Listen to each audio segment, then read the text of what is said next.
Firstly, you should know what abdominal pain in adults feels like, whether it is a gnawing pain near the top of abdomen, or the cramping pain in lower abdomen, or is this sharp shooting pains in many areas of abdomen. Then you should know about the conditions which makes the pain worse, including the intake of food, medication, alcohol, movement, change in position, bowel movements. Also, you will inquire them about emotional stress and menstruation changes. Then you should be aware of factors which makes abdominal pain dull or diminishes, including food or milk intake, antacids, medications, position, bowel movements, passing gas or burping. Now there are 4 important questions that you need to ask your patient before making a diagnosis. You will ask your patient what symptoms of disease they are experiencing, including changes in appetite or bowel habits, weight loss, fever, chills, chest back pain, trouble breathing, cough, previous injury to the chest or abdomen, burning on urination, blood in your stool or urine, vomiting, diarrhea, constipation, relation of pain to menstrual cycle or vaginal discharge, the possibility of pregnancy, and abnormal vaginal bleeding, vaginal pain. Now you will ask your patient if you and anyone of your family have these diseases, including diabetes, heart disease, atrial fibrillation, abdominal surgery, appendicitis, kidney stones, gallbladder disease, hernia, ulcer, liver disease, Crohn's disease, and ulcerative colitis. Now you will ask your patient if he is consuming alcohol. If yes, then how much he consumes daily. One more important question you need to ask is about his medication history. If your patient is taking any medications including aspirin, ibuprofen or naproxen, or beta blockers. Well, this is because this particular condition might be the result of adverse drug reaction to any of these drugs. Now that you are well aware of the symptoms of your patient, your main role starts here, because you have to examine the patient. Well, this physical examination includes temperature, blood pressure, pulse, listening to your chest with a stethoscope, pushing on your abdomen, listening to your abdomen with a stethoscope, digital rectal examination, pelvic examination, weight, thorough skin examination, and tests of your hip joint for pain. Also, you will do blood tests including blood count, blood chemistry, and liver function tests. Now, what can cause abdominal pain in adults and what is typical for each cause? Well, there are different causes of abdominal pain that you should be clear about. Firstly, if the patient shows symptoms like slight fever, diarrhea, nausea, vomiting, cramping, and muscle aches, then this might give you an indication that patient has gastroenteritis. Well, gastroenteritis is infection of stomach. But if your patient has typical symptoms like abdominal pain, worsen when lying or bending over, particularly after meals, relieved by antacids or sitting upright, then this might be an indication to heartburn. Well, heartburn is acidity of stomach. But what if your patient is having burning upper abdominal pain that is worse when lying down, relived by antacids and sitting upright, worsened by aspirin or ibuprofen? Then, this is ulcer, which is in fact severe stomach irritation. If the patient has symptoms like abdominal pain, jaundice, fatigue, weakness, then hepatitis might be a reason to this. Well, this is inflammation of liver. But if your patient has typical symptoms like diarrhea, constipation, cramping, minimal pain, then this might be an indication to irritable bowel syndrome. Well, irritable bowel syndrome is a condition of alternating diarrhea and constipation.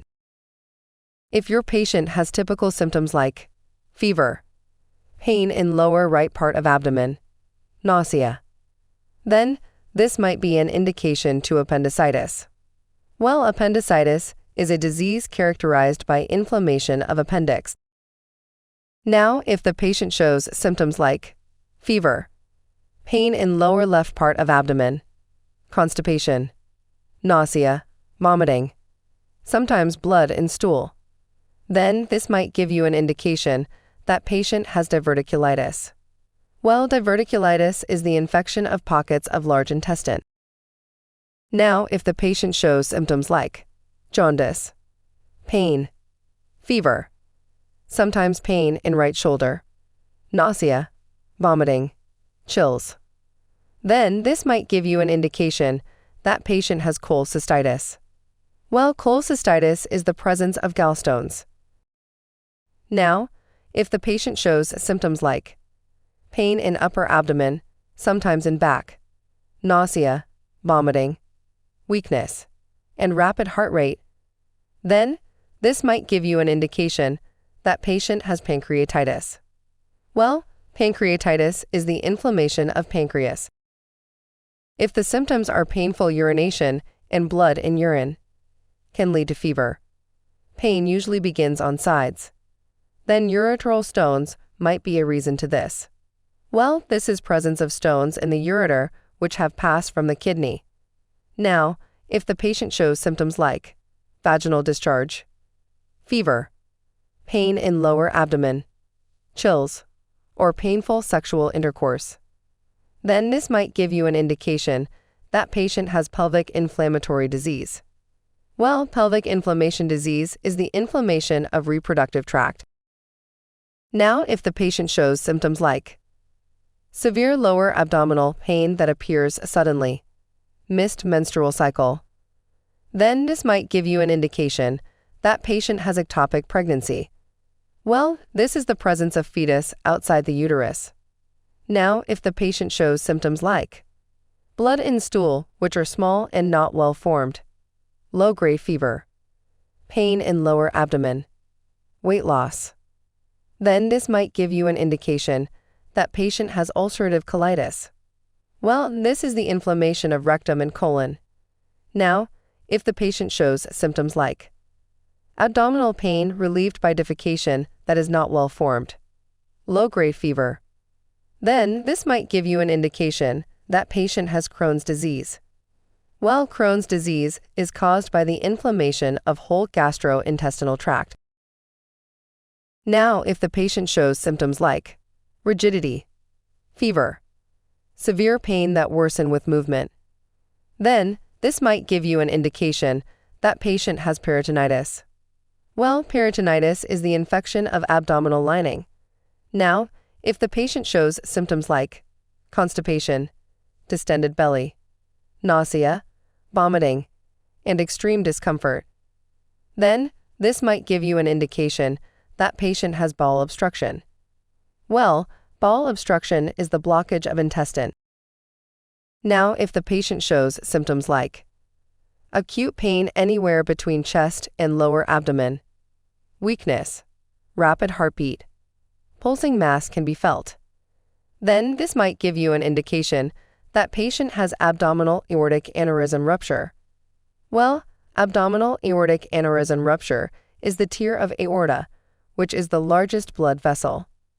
If your patient has typical symptoms like weakness, rapid heart rate, paleness, sweating, distended belly, pain all over abdomen, then this might be an indication to bowel infarction. Well, bowel infarction is a disease characterized by failure of blood to get to part of intestine, leading to death of intestinal part. And lastly, if your patients have typical symptoms like severe pain in chest of very high in abdomen, pain in jaw or left shoulder and elbow sweating, then this might be an indication to heart attack. Well, heart attack is a disease characterized by blockage in one of arteries feeding the heart, leading to death of heart muscle. So now, if you are clear about your findings, you can manage your patient accordingly or do further investigations if required. That was all about the differential diagnosis of abdominal pain in adults. Stay tuned to sqadia.com for more such precise and knowledge-stuffed videos.